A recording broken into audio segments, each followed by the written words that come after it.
Aşıqlar ko'paylangan sho'liq. Voy, xotin namuncha bog'li uyg'ondingiz? Endi 11 bo'ldi-yu. Yana 1-2 soat uxlamaysizmi? Ishga nima bor? Ertalabdan turib siz yoqtirgan lag'monni cho'zib qo'yganman. Yo'q, lag'mosh qozonga botadi. Bo'lmasa men achchiqni mastava qilib qo'yganman. Qarang, ko'zoy hilpillatib maza qilib olasiz. Dada, sen futbol ko'rasizmi?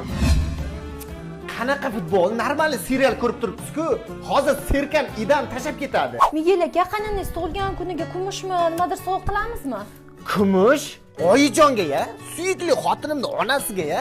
Hech qachon. Faqat brilliant, faqat tilla.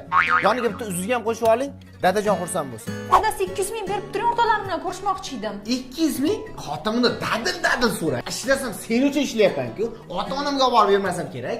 Mana $200. Kam bo'lsa yana so'ra. Va toqqa ham, dachaga ham bormayman. Nomerimni o'chirib yuborlaring. Tinchlikmi? Hozir siz deb 20 yillik o'rtoqlarimni kechib yubordim. Menga faqat siz kerak. Hammalar siz